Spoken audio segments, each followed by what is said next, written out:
Here we are now with a session on watercolours. I gave the introductory session last week, and I'm painting on Bockingford paper, £140 in weight. They measure watercolour paper in a ream, and you can get £90, £140, £200 and so. But £90, it'll cockle unless you stretch it. So 140 is great. Just tape it to the corners, and I've put a lot of water on. And now what I'm going to do is mix some ultramarine blue and show you how really easy watercolour. You see, you just drop it and let the water take it. I'm working at a very steep angle. You just have to book one end. But can you see now what's happening? I've just dropped that in. Now, watercolour, it dries about 50% light, well, a lot more than that. It'll dry a lot lighter, right, than when you put it on. So I've just put some ultramarine blue on there. And what I'm going to do as well, I'm going to do ultramarine blue again and put a little bit of burnt amber with it. Not a lot, so it's still more blue than brown. And you'll see what will happen now. Can you see? I'm going to do a Moorland scene. So I always start at the top, because that way then it disperses more for the bottom. And you'll find with skies, mainly they're lighter towards the horizon than they are above you. So there we go. I don't think we need much more than that, but you see how easy that was. It's a very light touch. And what I'm going to do now, I'm going to soak all that up. So I'm taking all the water out of this brush and I'm soaking it up like that. Now, you can't really go near there till that dries. Now, I could have used a hairdryer, but rather than that, let's go to another part of the painting just to show you. I'm going to mix now a sienna.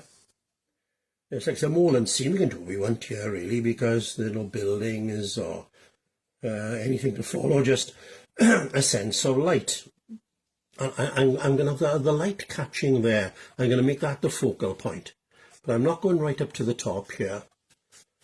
And so now you see, I'm just brushing this in, sweep movements of the brush like that.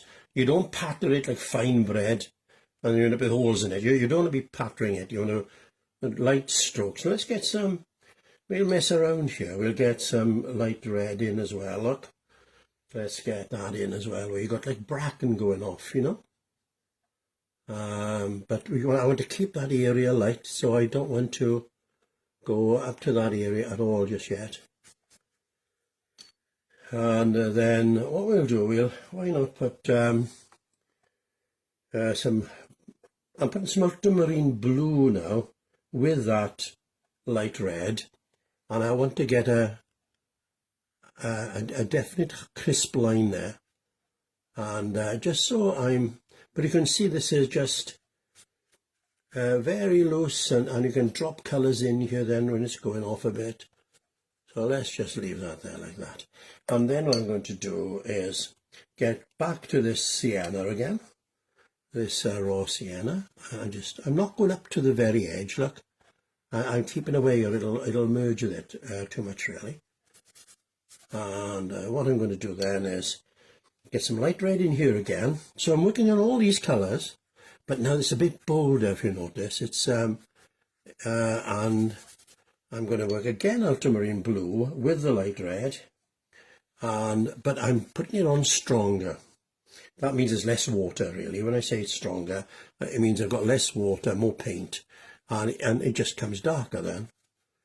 And what I might do actually, why not? I'll put a little bit of cadmium yellow, some cadmium yellow with a little bit of blue. So it's on the, I've got like a light green now, and I'm going to mix that in with it. Like. See, so you've got a number of colours going on here, and why not take that over here as well? Now we can't do any more really than that now, but you can see the sky, you can see these colours coming. And that will have to just dry, and then I'll come on the next session and show you how to finish it off. Doesn't quite gone off, but that'll suit me fine. I'm going to mix now the blue, ultramarine blue, a little bit of light red, and let's just see how we get on here.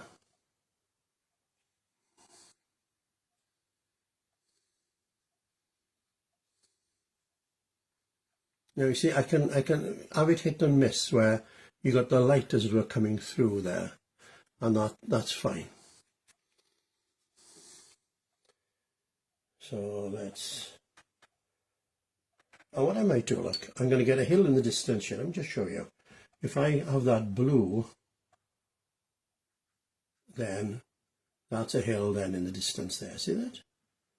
And because this is light, that's showing up. So that's brilliant. Actually, we're doing better than that. I might drop a bit of warmer colours in here. I can do that, let's see. And it's still a little bit wet, so it's merging just nicely, really.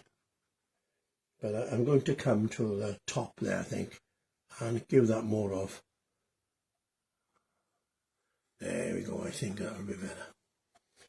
Now then, let's get this in here. And so all I'm doing, I'm working now stronger paint, you see, less water, and look how a fine point I can get with this Chinese brush. It's great. Now, I said about the light catching there. Got to think about an area where.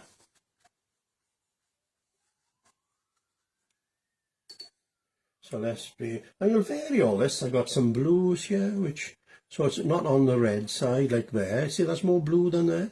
And that's what you want. You want that sort of variation. So it's just like a moorland scene, really. And now, if I show you about, let's just scumble this up. Watch now.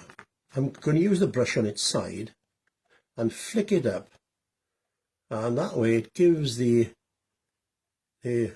sense of texture and of grass. Can you see? So it's bringing this foreground all the more nearer. This is only an exercise, so I'm just trying to show you how to apply paint. And see, I'm dragging the brush on its side, and but already you see that has come lovely there. That does. But what I want, I'm going to take the rigger, and I want some stronger. This is almost neat paint now. So that means I've got hardly any water at all in this. And it's ultramarine blue and light red. And watch now, I'm going to come on here. Just up.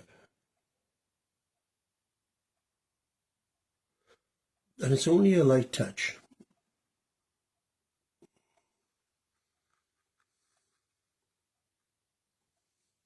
And then I can do the same on this side. So I've got more darks up here now. And then we can brush it away to nothing, see? Because it's still a bit damp, so it's going to go into there. And I might as well, I should do that over here as well.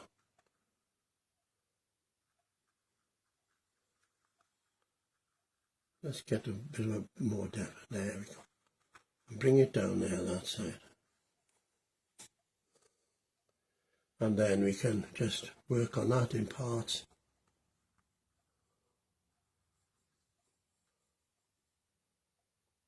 And I'm not happy with that, so all I'm going to do, get the rigger, and I can soak it out, look.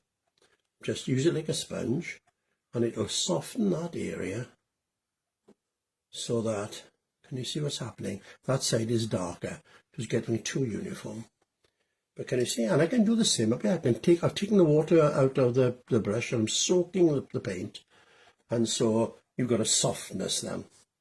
And then what we can do is, because we've got this dark, and I'm going to finish with this now because I think time is going, but with the rigger, watch what happens now. See?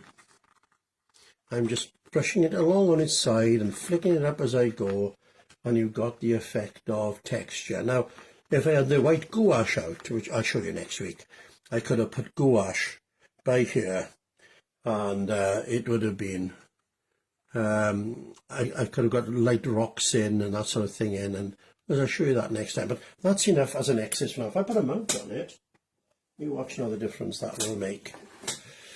And there we go. That's a very quick exercise in in watercolour. So simple as that, not overworking, just going with the water, seeing it as a friend, not a foe, but you're painting with the water, working together, and that's the enjoyment of watercolour.